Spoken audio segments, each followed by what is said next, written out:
Halo Sobat Dunia Seribu Besar, semoga Sobat selalu diberi kesehatan, panjang umur, dan rizki yang melimpah, amin.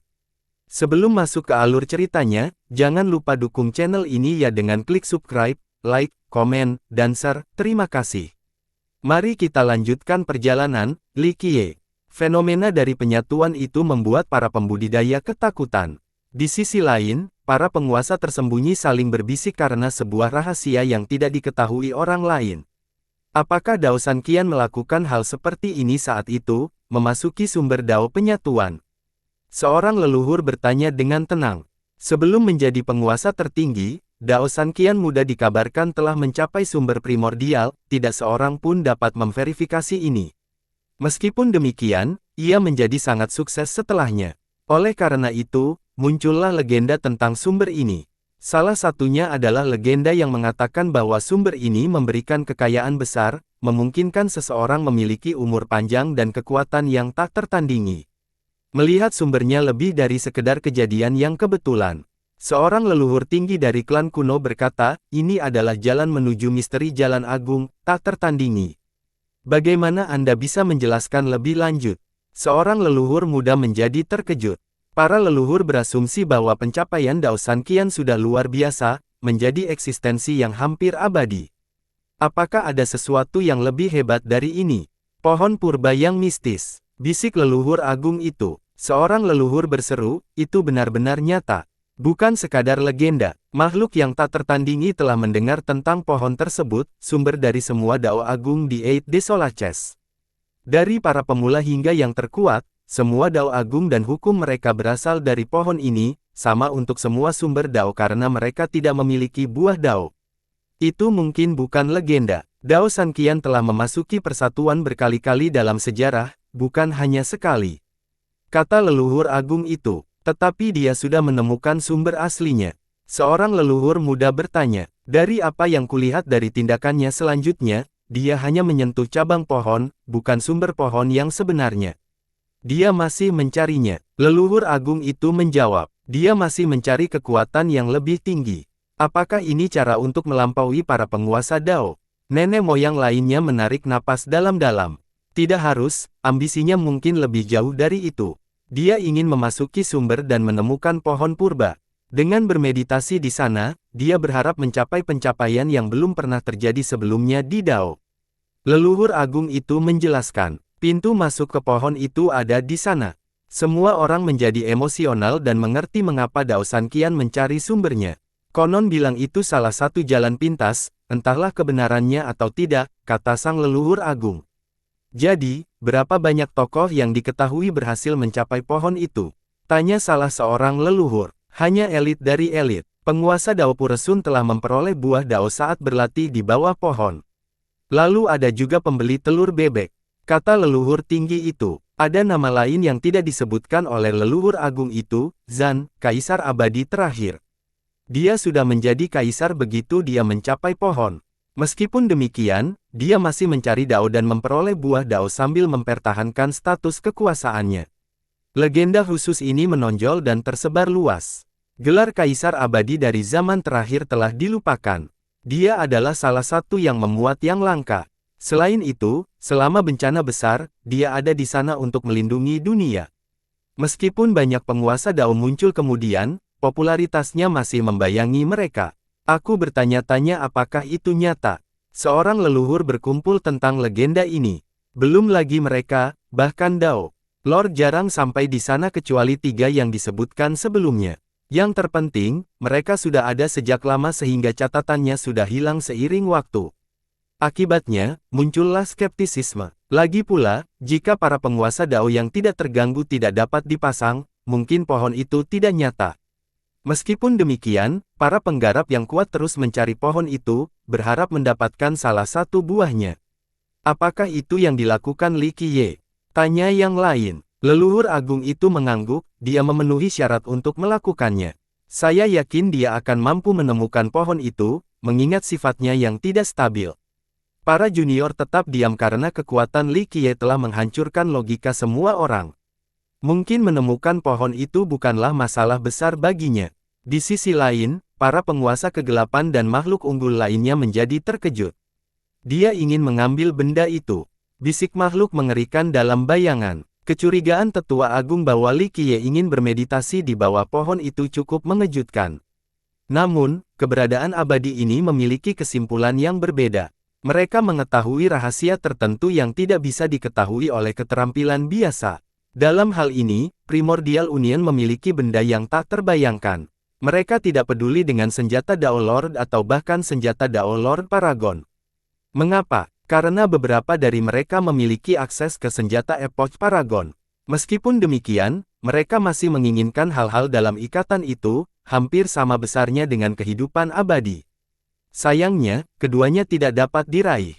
Mereka telah mencoba berkali-kali sebelumnya, tetapi Li Qiye telah membuat persiapan, membuka jendela surga untuk mempersiapkan kematian. Ini adalah risiko yang tidak dapat menjadi tanggung jawab mereka. Oleh karena itu, mereka mencoba berbagai strategi. Sayangnya, tidak ada yang terbukti cukup. Hari ini, Li Qiye sedang menuju ke sana, menyebabkan mereka gemetar karena berbagai emosi. Benda itu akan segera muncul di dunia. Dia seharusnya tidak mengerti. Kalau tidak, sebuah eksistensi di alam liar tertinggi berkomunikasi dengan yang lain. Li Qiye sendiri berada pada level yang mengerikan. Jika dia mendapatkan benda ini juga, setidaknya bagi mereka, kerugiannya jauh melebihi sarung tangan itu dalam keadaan sempurna.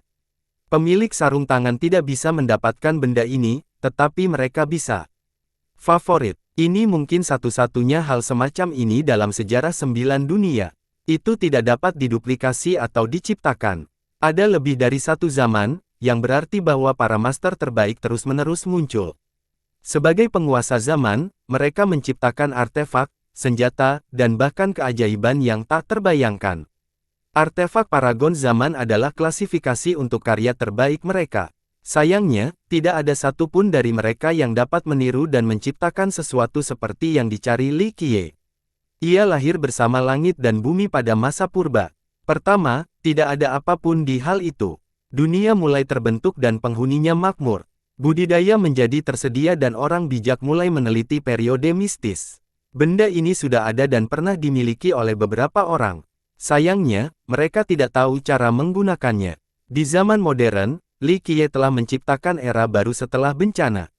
Para ahli tersembunyi masih memperhatikan benda itu dan keberadaannya. Sayangnya, mereka tidak dapat melewati metode Li Qiye yang melawan surga dengan mengandalkan surga. Mereka tahu di mana itu tetapi tidak dapat benar-benar memahaminya karena akan bodoh jika bertindak gegabah terhadap surga. Satu kesalahan saja akan membuat kesabaran mereka yang luar biasa menjadi tidak berarti. Sayangnya, waktunya hampir habis karena Li Qiye. Kita harus mendapatkannya, bisik salah satu dari mereka. Di Desolate Wild, mereka memiliki metode komunikasi khusus. Bahkan para mitra terkuat di Eight Desolate tidak dapat memata-matai percakapan mereka. Sudah saatnya untuk bergerak, kata penguasaan kegelapan lainnya. Jangan lupa bahwa ini adalah eranya. Tanggapan orang lain, ini masih dalam tahap awal, kesempatan ini tidak akan datang lagi. Yang lain menanggapi, itulah akhir pembicaraan. Tak seorang pun ikut bicara.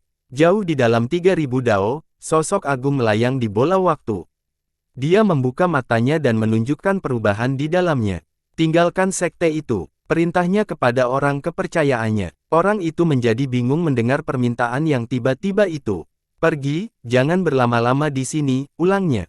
Orang tidak mengetahui apa yang sedang terjadi, tetapi sesuatu yang mengerikan pasti akan segera terjadi. Setelah menerima perintah ini, orang itu meninggalkan sekte itu dengan tenang dan tidak melaporkannya kepada siapapun. Penguasa 9 dunia, mungkin semuanya akan berubah di era ini. Dia kemudian berkata sambil menatap langit. Kita lihat apakah ini berkah atau malapetaka. Dengan itu, diketahui dia meliputi seluruh dimensi untuk mencapai area yang tidak tempat tinggal seorang superior yang mampu menghancurkan segalanya. Di hamparan kekacauan lain terdapat banyak garis keturunan raksasa. Karena satu dan lain alasan, mereka tidak menunjukkan diri mereka ke seluruh dunia. Meski begitu, mereka cukup kuat untuk menaklukkan Eight Desolate. Di antara mereka terdapat penguasa yang sedang tertidur dengan kekuatan yang mengerikan. Hari ini, seseorang mengunjungi mereka, seorang pria yang penuh dengan keilahian. Jika bertemu orang lain di sini untuk menemuinya, mereka akan segera mengenalinya sebagai penguasa kosmik keabadian sejati. Apa? Monster yang menjaga pintu masuk garis keturunan bertanya dengan angkuh. Benda surgawi itu akan segera keluar, katanya. Monster itu berpikir sebelum menjawab, lalu kenapa? Pergi. Aku punya rekomendasi dari Guyin. Penguasa kosmik sudah menduga hal ini jadi dia mengungkapkannya. Monster itu bersinar, melepaskan gelombang suara yang dapat menghancurkan bintang-bintang. Meskipun demikian, Cosmic Lord tidak pergi. Apa yang kamu inginkan? Tanya monster itu akhirnya. Bolehkah aku bertemu dengan penguasa tertinggi? Penguasa kosmik memerintahkan kepalanya. Kamu tidak memenuhi syarat. Monster itu tidak menahan diri. Siapapun akan terkejut mendengarnya karena Cosmic Lord adalah eksistensi tingkat atas yang layak bertemu dengan penguasa Dao. Guyin sangat merekomendasikanku. Tuan kosmik yang nyaman. Tidak, monster itu menggelengkan kepalanya, ketahuilah tempatmu, serangga. Biarkan aku menemukannya, aku punya rencana untuk mendapatkan benda surgawi itu. Cosmic Lord tidak bengkok dengan hal ini. Monster itu mengabaikannya, menyebabkan dia pergi. Meskipun demikian, dia tidak menyerah dan pergi ke daerah terpencil lainnya. Sebuah kota besar melayang di angkasa dengan benda-benda angkasa melayang di sekitarnya. Dindingnya terbuat dari baja hitam, sehingga mustahil untuk memata-matai. Kota itu tampaknya telah ada dalam kerahasiaan selama berabad-abad sampai sekarang. Penguasa kosmik berdiri di depan gerbang dan mengumumkan, junior ini dengan hormat memberi salam kepada Anda, penguasa tertinggi. Dia menunggu dengan sabar meski tidak mendapat jawaban sambil memikirkan berbagai kemungkinan dan tanggapan yang tepat. Dia tahu bahwa di dalam dirinya ada kehidupan mengerikan yang mampu mengubah situasi. Ada apa? Sebuah suara kuno dan jauh yang seolah berasal dari neraka akhirnya menjawab. Anak muda ini menyapa Anda. Dia berlutut dan bersujud. Mengganggu tidurku sama saja dengan hukuman mati. Suara itu menjawab. Saya tahu, katanya, namun saya juga tahu bahwa Anda ingin memperoleh benda surgawi, tuanku. Begitukah? Suara itu kembali terdengar setelah hening sejenak. Dia tidak takut karena dia datang dengan banyak rencana, siap untuk skenario apapun. Lalu, suara itu memberi kesan bahwa suara itu berasal dari sebuah entitas raksasa yang berdiri di atas langit dan menatap seekor semut. Saya punya rencana hebat, katanya. Serangga tidak bisa membuat rencana yang hebat, kata penguasaan tertinggi dengan nada meremehkan. Tuanku, jika Anda ingin berpartisipasi dalam acara besar ini, saya akan berperan sebagai utusan dan pelayan Anda, katanya. Cukup ambisius. Sang penguasa melihat maksudnya. Saya hanya mencari keuntungan kecil. Jawabnya dengan tulus. Kau tahu akibatnya. Nada bicaranya menjadi menakutkan. Saya bersedia menanggung segala konsekuensinya. Jawabnya tegas. Li Qiye melintasi kekuatan alam yang berbahaya, segel Dao, dan berbagai penghalang sebelum mencapai zona terlarang. Di sana ada bayangan samar pohon besar. Saat sedang berbunga penuh, pohon itu dapat menutupi seluruh dunia. Sifat ilusinya disebabkan oleh tubuh fisiknya yang tidak berada di dimensi saat ini. Meski begitu, dia masih bisa merasakan kekuatan terkuat yang terpancar darinya, yang mampu menghancurkan ruang menjadi debu. Nenek moyang kuno dan raja-raja teratas tidak akan mampu menahan tekanan itu. Sayang sekali, memiliki sifat yang menakutkan, tak seorang pun dapat lolos dari godaan untuk mendekat. Ditambah lagi, mereka yang menyadari apa itu akan diliputi emosi, terutama keserakahan. Ini tidak lain adalah pohon purba. Tentu saja, itu hanyalah bayangan ilusi meskipun sifatnya menekan. Jadi, orang hanya bisa membayangkan kekuatan yang terkandung dalam pohon asli. Menurut legenda, mereka yang mampu mengumpulkan pohon akan diberikan keberuntungan besar. Misalnya, penguasa Dao Puresun dan pembeli telur bebek sama-sama memenangkan buah Dao, yang akhirnya berubah menjadi tokoh abadi dalam sejarah. Oleh karena itu, meski hanya pantulan saja, orang lain tetap tidak akan menyerah untuk menerimanya, meski bahaya mengancam. Di sisi lain, Li Qiye tidak berada di sini untuk pohon itu. Setiap langkah membawanya melewati satu dimensi. Ia melesat maju mundur dari satu dimensi ke dimensi lain. Hal ini berlangsung selama waktu yang tidak diketahui sebelum ia mencapai tujuannya, sebuah zona tanpa hal lain apapun. Para pihak yang bertarung akan kehilangan kekuatan mereka karena Grand Dao dan hukum tidak ada di sini. Hanya satu bola cahaya dengan intensitas luar biasa yang dapat terlihat. Bola itu tidak tampak istimewa sama sekali, hanya menyerupai titik spasial yang menghubungkan satu dimensi ke dimensi lain. Hal yang perlu diperhatikan adalah ketika berdiri di area ini dan melihat ke atas, Anda akan melihat jendela atap. Ini bukanlah jendela atap yang ditemukan di sebuah gedung, melainkan lorong yang dapat mencapai 9 langit, jalan menuju surga yang tinggi. Li Qiye berdiri di depan titik spasial dan melihat ke atas untuk mengintip celah terdalam di langit. Tindakan ini akan menimbulkan rasa takut pada makhluk yang tak dilawan dan membuat mereka seolah-olah merasa semua milik mereka telah diambil, tampilan mata tampak menatap mereka juga. Hal ini tentu saja membuat mereka merinding. Sebenarnya, perasaan yang Li Qiye dapatkan adalah bahwa makhluk itu melihatnya sebagai seekor semut seperti orang lain. Aura dominasi terwujud, bahwa makhluk apapun itu dapat menghapus semuanya dalam sekejap mata. Li Qiye tetap menatap ke arah yang tidak diketahui. Meskipun kekuatan yang mengancam dapat menyerang kapan saja, dia bertahan meskipun menghadapi risiko nyata. "Hei, dasar surga bajingan," katanya. Tidak ada tanggapan dari atas dan penekanan berhenti. Perasaan mengerikan, dan kekuatan samar juga menghilang. Li Qiye telah berhasil membuka jendela atap tanpa menghadapi konsekuensi apapun, sesuatu yang tidak dapat dilakukan oleh para penguasa dari daerah terlarang dan tempat pemakaman. Berdiri di sini adalah tindakan bodoh karena kesengsaraan surgawi bisa terjadi kapan saja.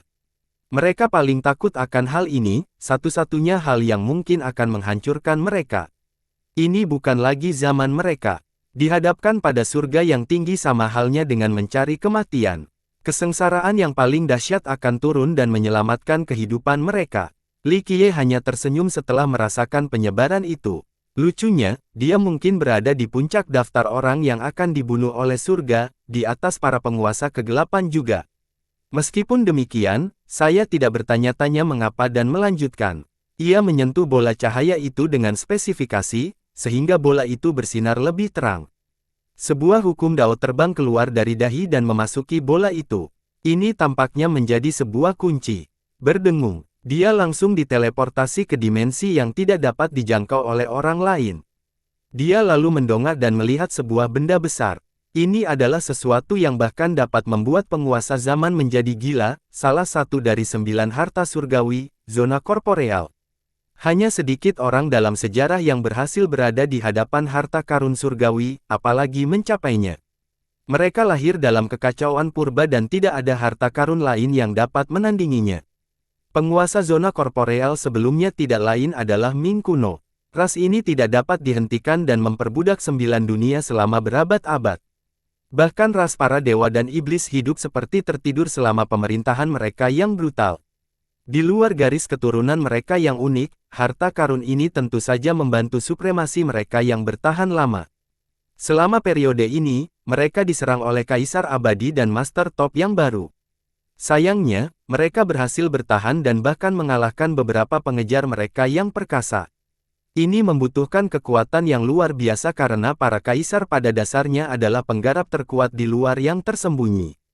Akhirnya, Dark Crow menghabiskan waktu bertahun-tahun untuk merencanakan rencana dan memenangkan pertempuran dengan bantuan sekutunya. Dinasti tersebut akhirnya runtuh tetapi ras tersebut bertahan hidup karena zona korporeal.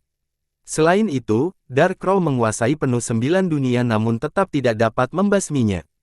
Akhirnya, dengan satu rencana terakhir, ia mengatasi alam perlindungan harta karun tersebut dan selamanya Ming kuno.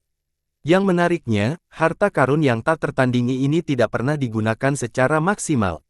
Kalau tidak, Ming kuno mungkin sebanding dengan monster yang menjulang di atas.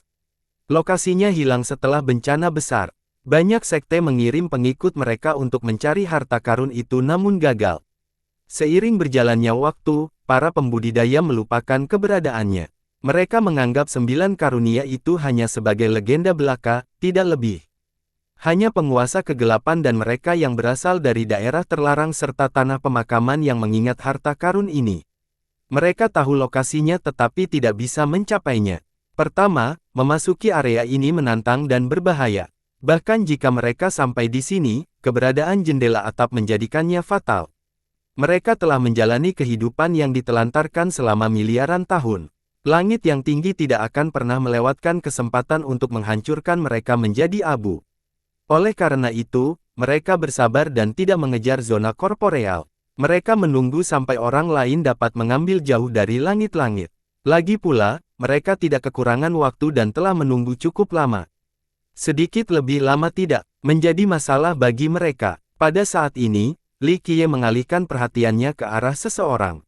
Ya, ada seseorang yang duduk di depan zona korporeal dengan punggung menghadap Li Qiye. Siapapun pasti akan sangat terkejut melihat seseorang di sini. Pertama, bagaimana dia bisa sampai ke lokasi unik ini? Kedua, mengapa dia tidak mengambil harta surgawi itu dan menguasai Eight de Solace? Li Qiye mendekat dan orang itu menyadari kehadiran penyusup itu, lalu berputar perlahan. Hal ini menggambarkan pemandangan yang bahkan lebih sulit dipercaya. Pandangan orang ketiga akan beralih bolak-balik antara Li Qiye dan orang ini, berharap mendapatkan kesimpulan dari kejadian ini.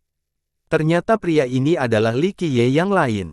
Kalian sudah sampai. Li Qiye yang duduk menatap pendatang baru itu dan berkata, benar, Li Qiye duduk berhadapan dengan dirinya sendiri. Waktu terhenti selama pertemuan ini. Keduanya cukup identik sehingga tidak ada yang bisa membedakannya. Apakah kamu sadar betapa besar penderitaan yang telah kamu timpakan padaku? Tanya Li Qiye yang kedua. Ya, aku juga merasakannya. Li Qiye mengangguk. Mengukir dirimu sendiri menjadi musuh dan memaksakan pikiran untuk mempercayainya, Li Qiye yang kedua mengeluh. Aku tahu, Li Qiye berkata, apa yang terjadi padamu juga terjadi padaku. Selain itu, aku benar-benar sadar. Ternyata Li Qiye yang kedua adalah untaian niat ilahi dari Li Qiye yang sebenarnya. Li Qiye yang terakhir membentuknya menjadi Bloodhand Butcher dan memaksanya untuk percaya bahwa itu adalah dia. Berikutnya adalah sesi penyiksaan yang kejam tetapi rasa sakit yang dirasakan oleh keduanya. Kau terlalu kejam pada dirimu sendiri, kata Li Qiye kedua. Jika aku tidak bisa melakukan itu, maka jalan yang kuambil pasti berbeda. Li Qiye tersenyum pahit. Tidak ada yang salah dengan itu. Seperti kata pepatah, uruslah dirimu sendiri sebelum peduli pada orang lain. Kata Li Qiye yang kedua. Benar. Li Qiye menghela nafas dan berpikir sejenak sebelum menjawab, tapi, aku lebih suka melakukannya dengan caraku sendiri. Karaku, Li Qiye kedua bertemu dengan sentimental. Selama aku mempertahankan jalanku dan mengingat cita-cita, aku bisa menahan rasa sakit apapun. Kalau tidak, aku akan menjadi sama seperti para penguasa kegelapan yang telah jatuh.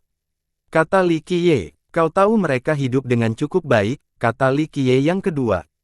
Benar, tapi mereka telah kehilangan jati diri mereka sendiri. Li Qiye mengangguk. Menurutmu, apa penderitaan terbesar dalam hidup? Li Qiye kedua tiba-tiba bertanya. Li Qiye merenung sejenak sebelum menatap ke atas dengan mendalam. Hidup dalam kesia-siaan. Li Qiye mengucapkannya dengan jelas. Setiap kata tampaknya bertahan selama satu zaman.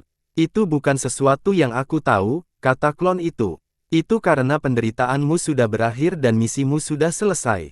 Ini adalah revolusi hidup yang lengkap, kamu tidak akan mengalami rasa sakit ini.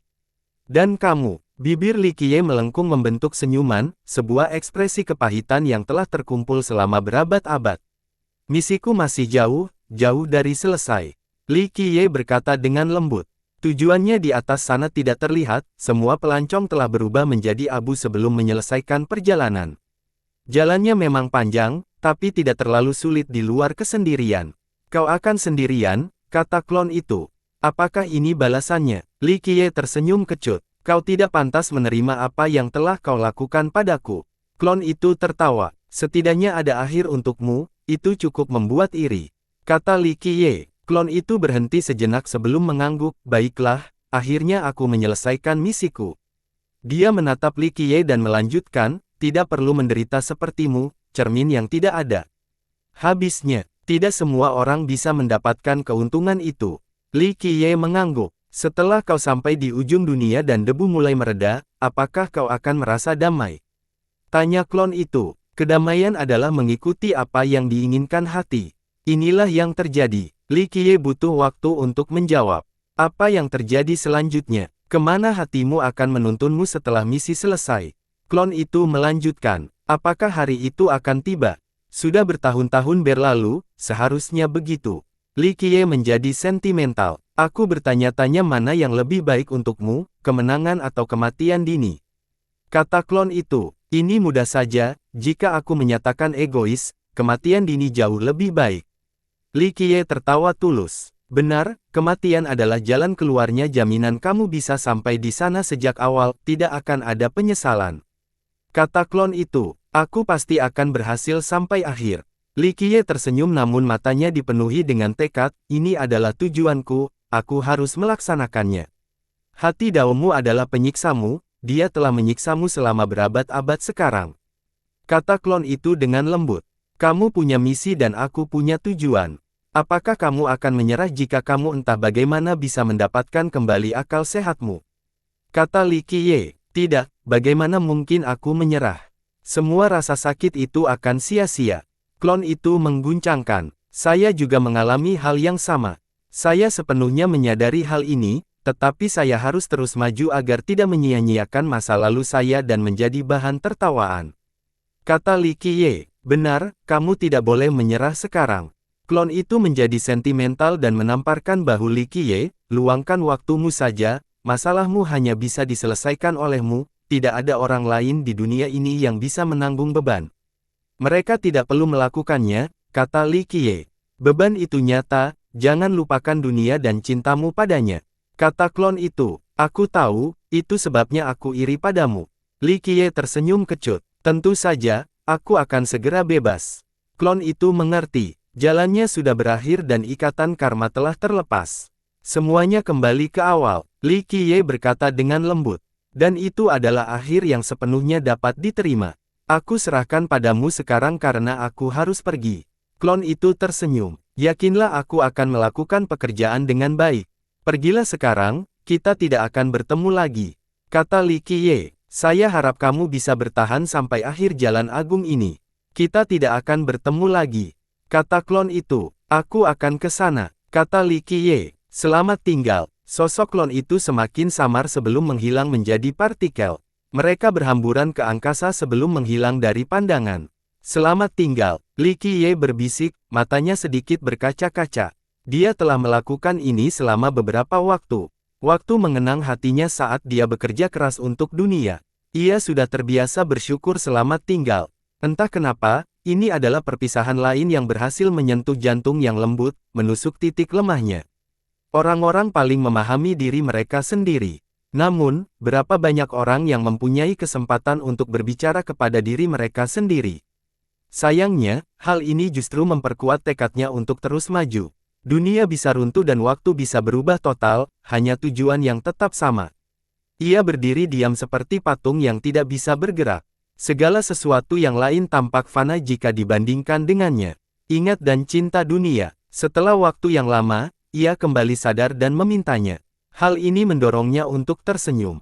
Meskipun ia mengingat hal ini, tidak ada apapun di dunia ini yang dapat membuatnya berhenti dari perjalanan tanpa akhir itu. Suasana hati kembali normal sehingga ia fokus pada zona korporeal yang besar. Harta karun ini memungkinkan pemiliknya aman bahkan dari para penguasa Dao dan Kaisar Abadi. Jika penggunanya cukup kuat, mereka bahkan dapat menggunakannya untuk menghancurkan para penguasa atas ini. Peti mati ini disembunyikan oleh dinasti Ming kuno selama berabad-abad. Li Qiye mengetahui lokasi peti mati lainnya, peti mati kematian. Lalu ada rumput panjang umur dan pot pikiran segudang. Harta surgawi. Aku tidak begitu mendesak, tapi mari kita akhiri dengan lebih baik dari ini. Li Qiye berkata dengan lembut.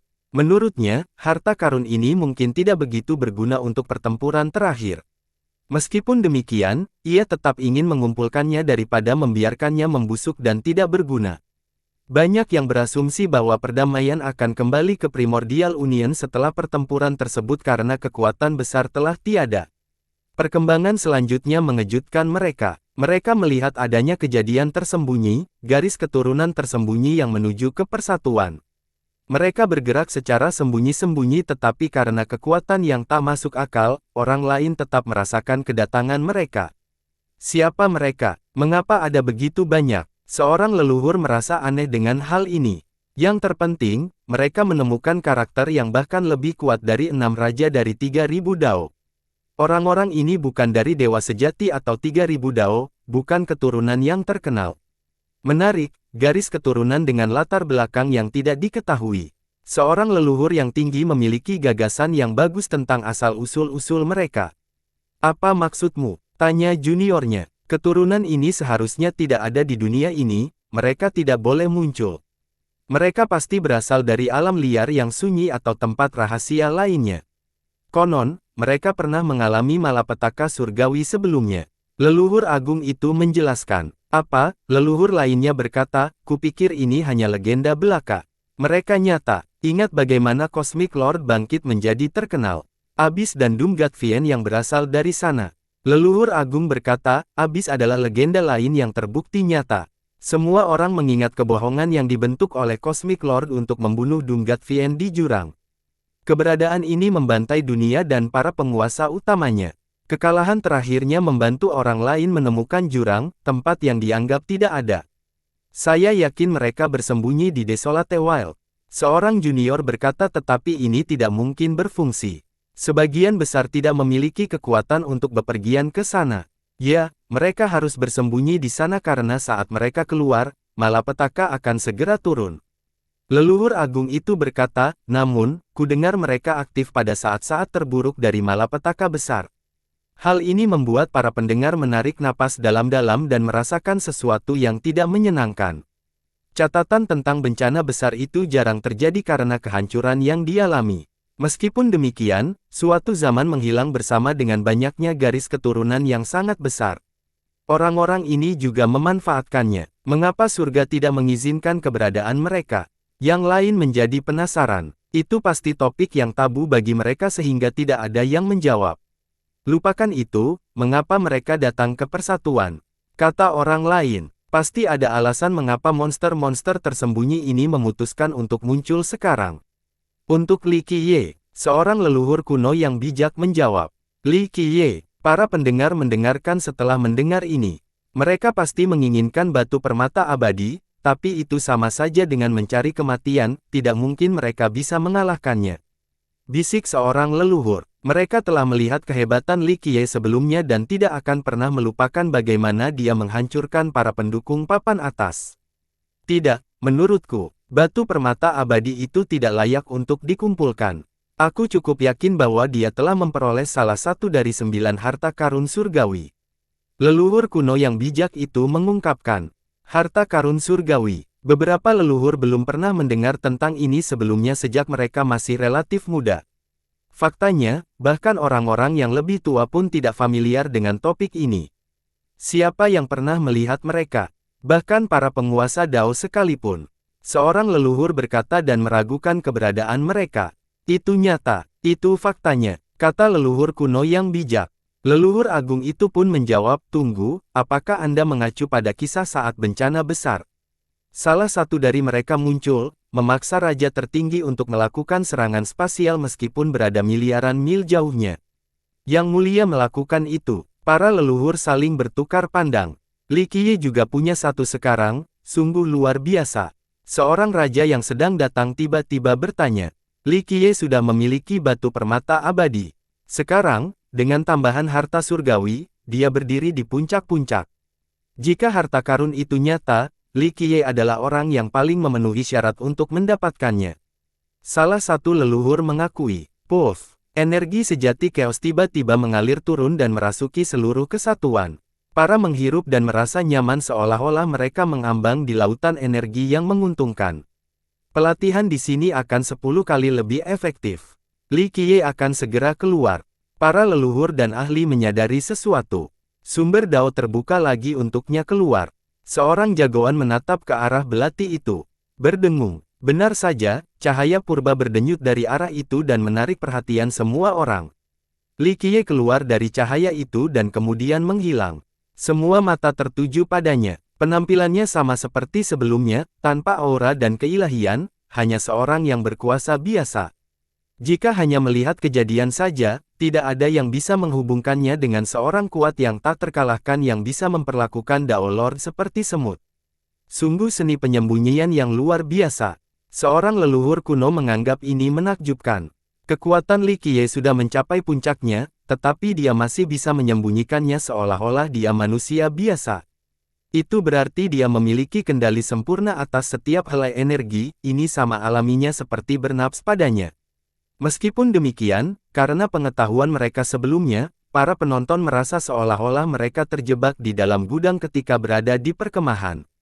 Para jenius bahkan para leluhur pun berlutut di tanah dengan tenang dan bernapas dengan tenang tanpa membutuhkan sedikit kata pun darinya. Bangunlah. Li Qiye menatap ke arah kepadatan dan berkata. Kata-katanya membuat mereka bergidik. Mereka berdiri perlahan untuk menghindari mengulangi dan menunjukkan rasa hormat. Sebagian besar tidak berani menatap langsung ke arahnya. Bam! Seseorang mendarat di dekatnya sambil menyembunyikan kekuatannya sendiri. Dia menundukkan kepalanya dan berkata, "Bangsawan muda, mohon maafkan pelanggaran masa lalu kami." Dia tak lain adalah pemimpin 6 raja dari 3.000 Dao, raja yang menyelubungi. Kultivator yang pernah dominan mungkin tidak memenuhi syarat untuk berdiri di hadapan Li Qiye, apalagi berbicara dengannya. Oleh karena itu, para petinggi menganggap permintaan maafnya yang tiba-tiba itu tidak sopan. Apa? Li Qiye menatapnya dengan acuh tak acuh. Tatapan itu membuat raja merasakan darahnya membeku. Ia merasa bahwa hanya satu yang berasal dari Li Qiye dapat membuatnya meledak. Ia pernah berdiri di puncak rantai makanan tetapi pada kenyataannya, semua orang di bawah Li Qiye semuanya sama, hanya seekor semut. Saya dengan rendah hati bertanya mengenai apa yang Anda temukan di sumber Dao. Dia bertanya saat bertanya. Dia tidak merasakan ketakutan yang sama ketika dia melawan leluhur kuno dan bahkan Dao Sanqian di masa lalu.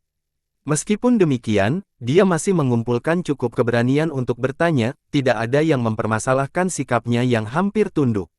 Hanya bisa berbicara dengan Li Qiye saja sudah merupakan kehormatan terbesar. Pertanyaannya langsung menarik perhatian semua orang. Mereka semua ingin mendengar penjelasannya tetapi tidak berani bertanya. Sungguh mengesankan bahwa raja memiliki nyali untuk melakukannya setelah melawan Li Qiye sebelumnya. Tentu saja, mereka hanya ingin tahu karena keberuntungan dalam sumber Dao seharusnya menjadi yang terpenting. Selain itu, mereka merasa bahwa benda abadi apapun itu, Li Qiye adalah yang paling layak menjadi pemiliknya. Mengapa aku harus bertahan? Li Qiye tersenyum. Di masa lalu, pendengar akan fokus pada nada meremehkan yang dirasakan. Saat ini, mereka merasakan tekanan yang sangat besar dari satu kalimat meskipun itu ditujukan pada enveloping monark. Li Qiye tersenyum alih-alih marah, tetapi mereka merasa kakinya lemas. Beberapa orang jatuh ke tanah dan mengalihkan pandangan. Perkataannya sendiri sudah cukup berbobot untuk memaksa orang lain tunduk, tidak memerlukan aura atau keilahian. Favorit. Para leluhur kuno menahan napas setelah mendengar ini. Seorang yang hebat seperti Li Qiye tidak perlu menjelaskan dirinya atau tindakannya kepada siapapun. Jadi, apapun yang diperolehnya di Primordial Union adalah urusannya sendiri. Lagi pula, siapa yang bisa bicara sekarang? Enveloping Monarch merasakan sakit yang tajam di hatinya dan mulai terengah-engah. Nada bicara Li Qiye tetap ramah seolah-olah dia sedang menyiarkan cuaca. Sayangnya, dia mengerti betapa bodohnya dia karena bertanya. Selamat, bangsawan muda. Aku sudah mendengar berita tentang harta karun kekayaanmu. Seseorang menyela sementara enveloping berdiri di sana membeku. Semua orang menoleh dan melihat bahwa itu tidak lain adalah Cosmic Lord. Dia menghidupkan kembali dewa sejati dan pernah memimpin dunia. Oleh karena itu, banyak orang tetap menghormatinya dan dia tentu layak mendapatkannya. Namun, ia masih dibayangi oleh prestise dan status Li Qiye saat ini. Sorotan ke arahnya sepenuhnya telah dicuri. Mengesampingkan perbedaan ini, mereka juga mendengar komentarnya dan menjadi emosional. Para petinggi dan berpikiran yang tak tertandingi mengira bahwa dia sedang mencari kematian. Beberapa orang telah menerima informasi bahwa itu mungkin salah satu dari 9 harta karun mistis. Namun, mereka tidak berani mengatakan apapun karena takut pada Li Qiye. Saat ini, penguasa kosmik berani mengungkapkan rahasia Li Qiye di depan umum. Tentu saja ini tidak bijaksana. Salah satu dari 9, seorang leluhur berbisik dengan dia. Saya tidak tahu kalau itu benar-benar nyata. Seorang pakar muda merasakan hal yang sama. Tidak ada orang yang pernah melihatnya sebelumnya, jadi tidak dapat menjalankannya. Jawab sang leluhur. Keheranan melanda semua orang karena tampaknya benda mistis itu benar-benar nyata karena Cosmic Lord berbicara dengan penuh percaya diri. Mereka sama sekali tidak mengerti keputusannya karena satu lambaian tangan Li Qiye dapat melenyapkannya. Saya bisa mengerti mengapa dia dulu menjadi pemimpin berbohong. Leluhur lainnya menenangkan diri dan berkata, semua orang takut pada Li Qiye saat ini dan tidak berpikir untuk memprovokasinya, tidak seorang pun berani mengangkat 9 harta karun, tetapi penguasa kosmik berbeda. Keberanian dan ketegasannya jauh melampaui mereka. Mungkin bodoh, ini adalah bagian dari karismanya dan mungkin alasan mengapa ia mampu mengumpulkan semua orang melawan Doomguard Vien. Cukup cepat dalam memperoleh informasi. Li Qiye tersenyum. Konfirmasinya menyambar para pendengar bagaikan kilat. Otak mereka meledak dan tercengang. Ini juga termasuk para leluhur kuno yang tak tertandingi. Mereka benar-benar nyata, seru salah satu leluhur. 9 harta karun surgawi adalah artefak yang bahkan melampaui senjata-senjata paragon dari zaman-zaman sebelumnya. Mereka yang memahami maknanya. Saat ini, Li Qiye telah memastikan keberadaannya. Li Qiye sudah tak terkalahkan, sekarang, dia juga punya harta surgawi. Seorang jenius papan atas batasan. Kekuatannya menjadi tak terduga bahkan bagi para leluhur dan bangsawan yang paling berpengalaman. Dia mungkin melampaui semua orang di masa lalu dan masa depan. 9 harta karun itu lahir dalam kekacauan antara langit dan bumi. Itu adalah bagian dari dunia. Penguasa kosmik tersenyum, masih bisa berbicara normal dengan Li Qiye tanpa rasa takut. Lalu, Li Qiye memotongnya. Karena ini adalah bagian dari dunia, maka harus dibagi dengan para penghuninya. Tuhan kosmik menyimpulkan, jadi aku harus membagi harta surgaku dengan seluruh dunia. Li Qiye tampak geli dengan pernyataan penguasa kosmik. Sayang, senyum dan nada bicaranya yang santai tetap membuat banyak orang ngeri. Itu adalah jenis sumber daya alam. Bahkan jika Anda tidak ingin berbagi, setidaknya tunjukkan dan perluas kuliner setiap orang. Cosmic Lord menjawab, banyak yang mulai berkeringat untuknya karena keberaniannya yang tak tertandingi. Ya, dunia akan menyanyikan lagu tentang perbuatanmu hari ini. Enveloping Monarch ikut bergabung. Kerumunan itu saling memandang dan berpikir bahwa ini bukan sekadar kebetulan. Meskipun demikian, para leluhur tidak memahami tujuan akhir dari keduanya. Mereka hanyalah semut yang berbicara kepada eksistensi tertinggi. Li Qiye dapat membunuh mereka dengan sekali jentikan. Yang terpenting, mereka sendiri yang mengetahui hal ini, jadi mengapa mereka terus memprovokasinya. Mereka tidak tampak lelah hidup. Mereka berteman dengan Saka sama dan tidak dapat menemukan kartu karena mampu menantang Li Qiye. Beberapa waktu yang lalu, orang mungkin akan berdiskusi tentang Raja-Raja Dewa Sejati dan Dao Sanqian 3000 Dao. Ini tentu akan mendominasi siapapun, tetapi sayangnya, mereka menghadapi orang yang berdiri di puncak dunia, Li Qiye. Sekte mereka tidak cukup karena dia bisa menjangkau mereka. Tentu saja, harta karun surgawi itu menggiurkan, tetapi sekarang memiliki tuan yang tak terkalahkan. Ah, semua orang hanya ingin melihat-lihat. Baiklah, mereka yang ingin melakukannya, silakan mendekat. Pandangan Li Qiye beralih dari mereka berdua ke seluruh massa. Para penonton segera menghindari berkumpulnya, benar-benar ketakutan. Bahkan para leluhur kuno pun gemetar setelahnya dan menundukkan kepala. Mereka tidak memiliki keberanian untuk menatap langsung, apalagi mendekat.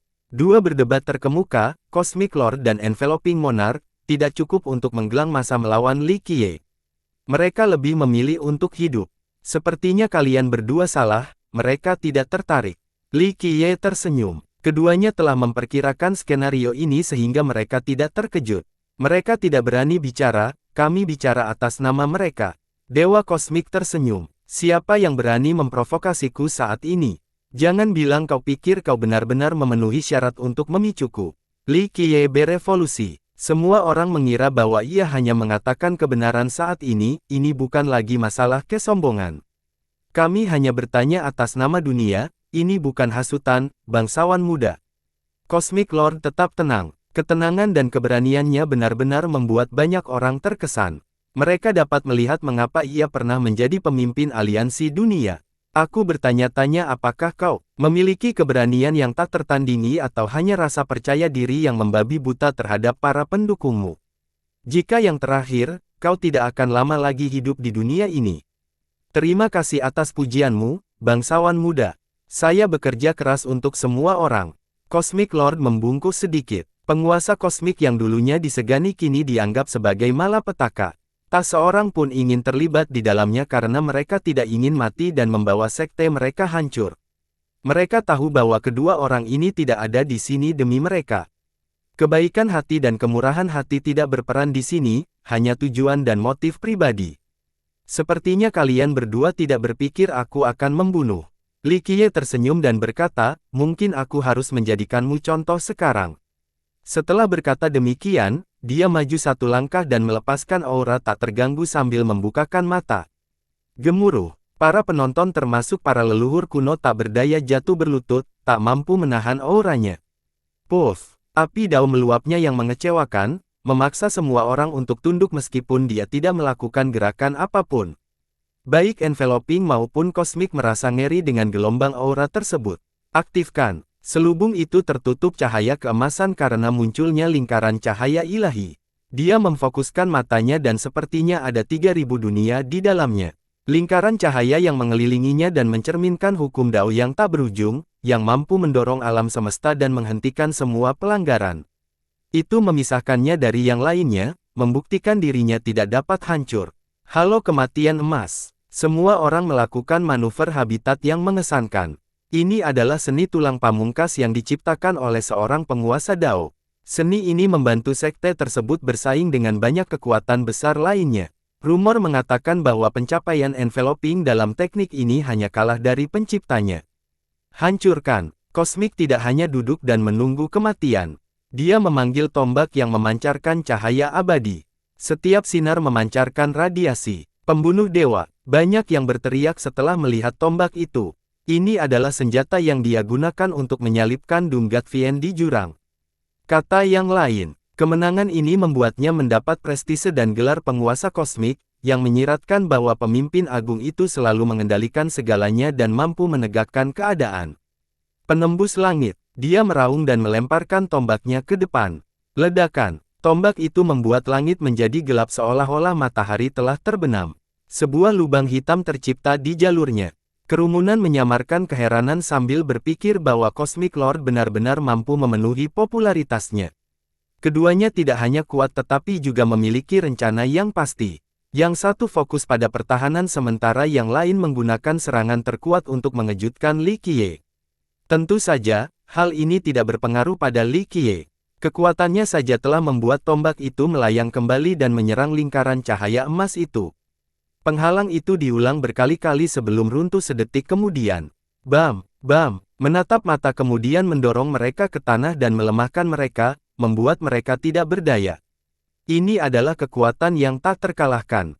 Kerumunan itu kembali terkejut, merasakan emosi yang sama seperti yang mereka alami dalam pertempuran sebelumnya ketika dia menghancurkan sekutu Shen Juntian.